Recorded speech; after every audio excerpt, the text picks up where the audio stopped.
అందరికీ నమస్కారం అండి. నేను మీ యామా మురళి గౌడ్ మాట్లాడుతూ ఉన్నాను. ఈరోజు ఒక అంశంతో మీ ముందుకు రావడం జరిగింది. ఆ అంశం ఏంటంటే, ఇటీవల మన బీసీ సోదరుడు యువకుడు పైన ఒక అక్రమ కేసు బనాయించడం జరిగింది. ఆ కేసు వివరాలు ఏంటి, అది ఎలా జరిగింది ఏంటి అనేది మన సోదరులందరికీ తెలియచేయాలనే ఉద్దేశంతో మీ ముందుకు రావడం జరిగింది.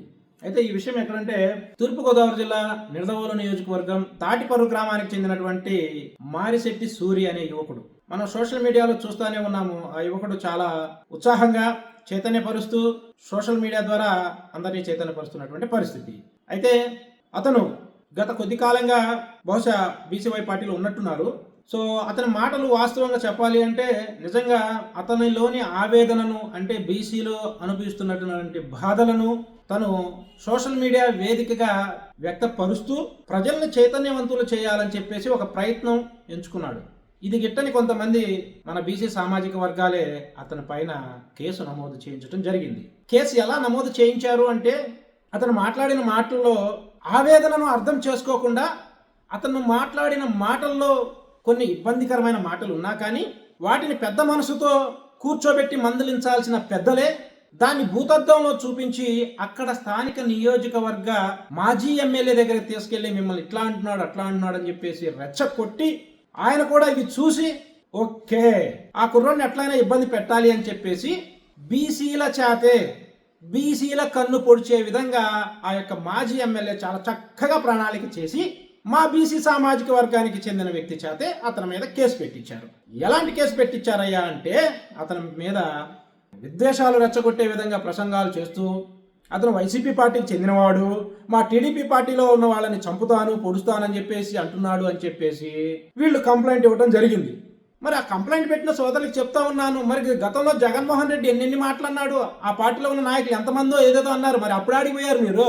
పోనీ ఇప్పుడున్న టీడీపీలో నాయకులు చాలా మంది వైసీపీ వాళ్ళు కూడా అన్నారు కదా, ఇంతకన్నా ఎక్కువ నడి రోడ్డు మీద నరుకుతాం వద్దని అన్నారు కదా, అప్పుడు ఆడిపోయారు మీరంతా.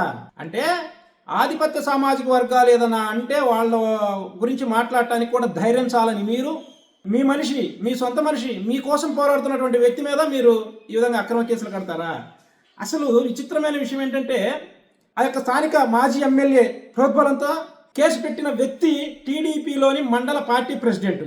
ఆయన వయసు 62 ఏళ్ళు, మారిశెట్టి సూరి వయసు 28 నుంచి 30 ఏళ్ళు. అంటే ఒక యువకుడు రాబోయే తరంలో దిక్సూచిగా ఉండే యువకుడిని ఆదిలోనే మొగ్గలోనే తుంచాలని చెప్పేసి ఈ 62 ఏళ్ల వ్యక్తి కుట్ర పన్ని అతన్ని సభ్య సమాజంలో రాకుండా ఉండాలని ఎంత కుట్రపూరితమైన ఆలోచన చేసి కేసు పెట్టారు. ఆ వ్యక్తి వెనక ఇంకా చాలా మంది ఉన్నారు. మీరు బీసీలే కదయ్యా, రేపు మీకు అన్యాయం కలిగినా కానీ మాట్లాడే వ్యక్తి, రేపు మీకు కూడా ఏదైనా ఇబ్బంది కలిగిందనుకో, ఖచ్చితంగా మీ పార్టీలు వస్తాయో రావో తెలియదు, కానీ ఖచ్చితంగా ఆ వ్యక్తి వస్తాడో ఆ వ్యక్తితో పాటుగా మేమందరం నిలబడతాము. కానీ మీరేం చేస్తున్నారు? అలాంటి వ్యక్తి మీద ఏం కేసులు అండి మీరు పెట్టేది? 196 అంట, సెక్షన్ 196, 351. ఇక్కడ చూడండి, అసలైన సెక్షన్ ఇక్కడే కట్టారు. అంటే ఈ 196, 351 ప్లస్ 352 అయితే స్టేషన్ బెయిల్ ఇచ్చేయొచ్చు. స్టేషన్ బెయిల్ దొరకకుండా ఉండాలంటే 7 సంవత్సరాల జైలు శిక్ష ఉండేటువంటి సెక్షన్ పెడితేనే కానీ అతన్ని ఇబ్బంది పెట్టేనట్టు అవుతుందనే ఉద్దేశంతో మాజీ ప్రజాప్రతినిధి తెలివిగా ఆలోచన చేసి, ఇదిగోండి ఈ 351(3) కట్టించాడండి. ఈ 351(3) ఏంటంటే నాన్ బెయిలబుల్ కేసుగా నమోదు చేశారు. ఏమండి, అతను సోషల్ మీడియాలో మాట్లాడిన మాటలు నాన్ బెయిలబుల్ కింద ఏ విధంగా ఇది చేస్తారండి? అందుకే కదా నిన్న బెయిల్కి జడ్జి గారి ముందుకెళ్ళినప్పుడు చివాట్లు పెట్టింది. అతను సోషల్ మీడియాలో మాట్లాడిన మాటలకి మీరు 7 సంవత్సరాల జైలు శిక్ష వేయించి అతని జీవితాన్ని నాశనం చేయాలని చూసారే, ఎంతవరకు కరెక్ట్ అండి ఇది?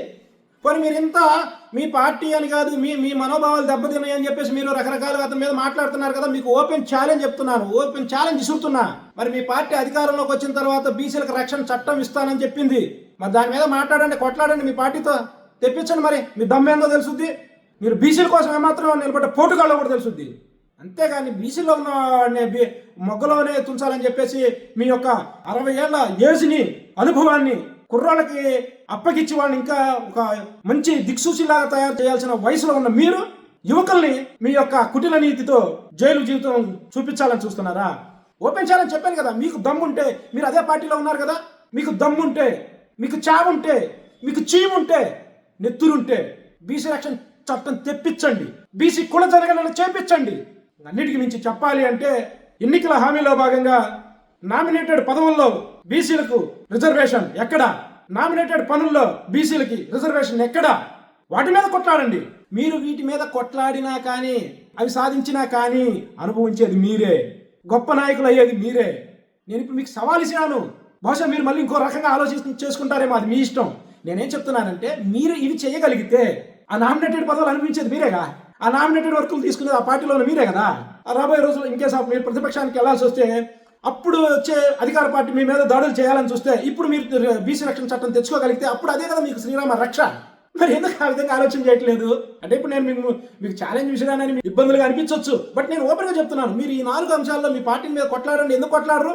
నేనేమంటానంటే మీ పార్టీని మీరు గౌరవించుకోండి, మీ పార్టీలతో మీరు ప్రయాణం చేసుకోండి. మేము మిమ్మల్ని ఎక్కడ దాని మీద ఇబ్బంది పెట్టట్లేదు. ఎందుకంటే మన బీసీలకి కూడా నాయకత్వం అనేది చాలా అవసరం. ఆ నాయకత్వానికి కావాల్సిన ప్రైవేట్ స్కూల్స్, అవి ప్రైవేట్ స్కూల్స్లో ఇప్పుడు మీరు తర్ఫీదు పొందండి, ఇబ్బంది ఏం లేదు. రాబోయే రోజుల్లో బీసీ రాజ్యాధికారం తప్పకొస్తుంది, మనకంటూ ఒక సొంత పార్టీ వస్తుంది. ఆ పార్టీలో మీరు రేపే కీ రోల్ పోషించే నాయకులు అవుతారు. ఆ దిశగా ఇప్పుడు ఆ పార్టీలో ఉండి మన కులాలకి, మన సామాజిక వర్గాలకి, బీసీలకు కావాల్సిన వాటి మీద పోట్లాడండి. ఆ దిశగా సాధించాలే తప్పించి ఇట్లా వచ్చే యువకుల మీద మీరు ఈ విధంగా కేసులు పెట్టిస్తే మీరు జనాలు ఎంత పలసనైపోతారో అర్థం కావట్లేదా? ఇప్పుడు నేను పేర్లు ఇవన్నీ కూడా ఎందుకు చెప్పట్లేదు అంటే, మీరు నా సామాజిక వర్గం, నా బీసీ సామాజిక వర్గం, నేను నా వాళ్ళని అనుకోవడం నేను కరెక్ట్ కాదు. మీ మనసులో ఏంటంటే మీ పార్టీని అన్నారనే బాధ మీకు ఉండుండొచ్చు, దాన్ని కడుపులో పెట్టుకొని అలాగే మరి నీ జాతి బిడ్డను కాపాడుకోవాల్సిన బాధ్యత కూడా మీకుంది కదా. మరి అది ఎందుకు మర్చారు చెప్పండి? తప్పు కదా అది.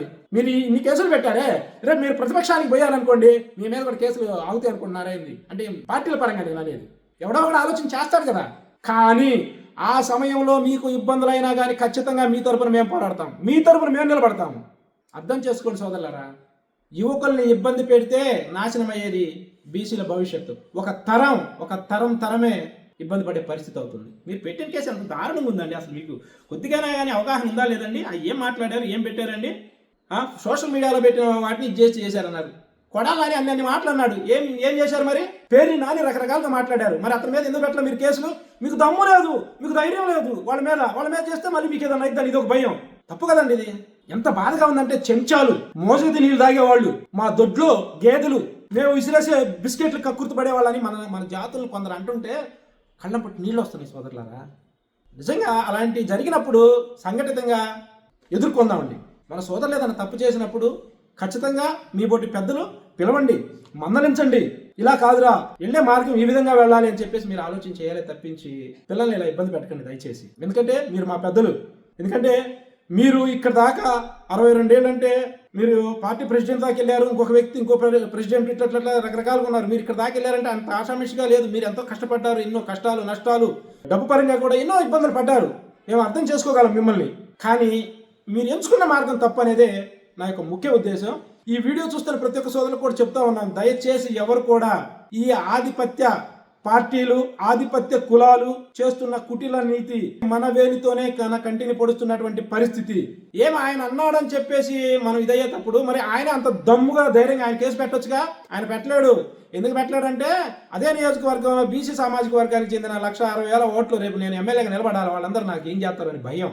అదే నియోజకవర్గంలో దాదాపుగా 45,000 మంది గౌడ ఓటర్లు ఉన్నారు కాబట్టి ఆ గౌడ ఓటర్లు రేపు ఏం చేస్తారు అని భయం. అట్లాంటి పిరికోళ్ళకి మీరు ధైర్యం అవుతున్నారు, ఊతకరం అవుతున్నారు. అరే మీరే నాయకులు అవ్వండి, రేపు మీరే ఎమ్మెల్యేగా నిలబడండి, తప్పే ఉంది. రేపు ఆ విధంగా అర్థం చేసుకోండి సోదరులారా. ఎందుకు దయచేసి ప్రతి ఒక్క సోదరు కూడా చెప్తా ఉన్నాను, మనందరం చాలా చక్కగా ఆలోచనతో మొదటి నుంచి చెప్తున్నాను, మన కులాలని మనం ప్రేమిద్దాం, ఎదుటి కులాలని గౌరవిద్దాం, ఎవరు వ్యక్తిగతంగా కూడా కించపరచొద్దు. మనందరం ఒకటే, రాజ్యాంగం మనందరికీ సమాన హక్కులు ఇచ్చింది. అయితే సామాజిక వెనుకబాటు గురైన కులాలకి ప్రత్యేక కొన్ని చట్టాలు ఉంటాయి. వాటికి లోబడి మనల్ని మనం గౌరవించుకుంటూ ఎదుటి సామాజిక వర్గాన్ని కూడా గౌరవించుకుంటూ ముందుకు వెళ్దామని చెప్పేసి ఈ సందర్భంగా తెలియజేస్తా ఉన్నాను. Thank you.